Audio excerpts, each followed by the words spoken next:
Legend ZA attempts one of the boldest structural experiments in Pokémon history by setting the entirety of its campaign within a single location. Where previous Pokémon games prioritized showcasing the regional diversity of the real-world locations it was emulating, Legend ZA constrained Game Freak to focus on density rather than vastness, and I think the game benefited enormously from this concentrated and layered space rather than sprawling emptiness.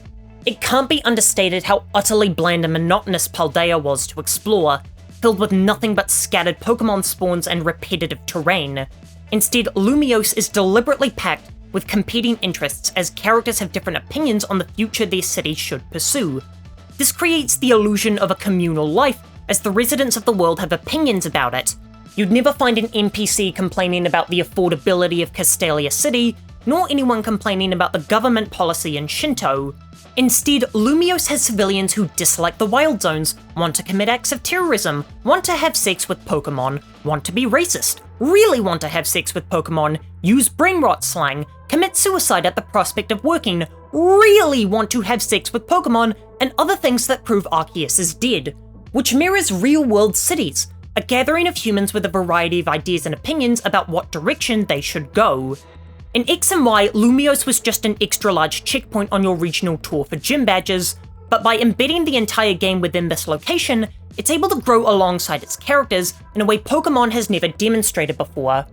This is because Pokémon has never delved into the political ramifications of its world beyond the stellar Team Plasma storyline in Black and White.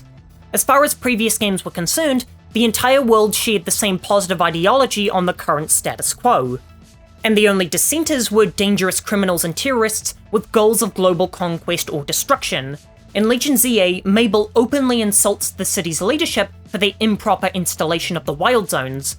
She's also a commentary on Kalos' legal system as a former terrorist who's been given a high-paying position in the region in the form of a Pokémon Operation Paperclip. But her status is contrasted by Team Nouveau Flare, who the government doesn't care about and leave them to wallow in their despair, which ends up radicalizing them back to their original ideology of Team Flare before Lysander perverted it. And most heartbreakingly, there's an elderly NPC who can't visit her relative anymore because his grave is overrun with ghastlies.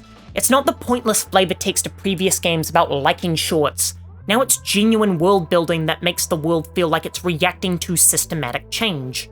This is seen through the Wild Zone implementation, which is clearly a hastily put together and half-assed solution to a growing issue, as Quasatiko clearly didn't consult residents before creating holographic ghettos around their property, privatizing public spaces like parks and cemeteries, and making the neighborhoods inaccessible to anyone who's not a Pokémon trainer.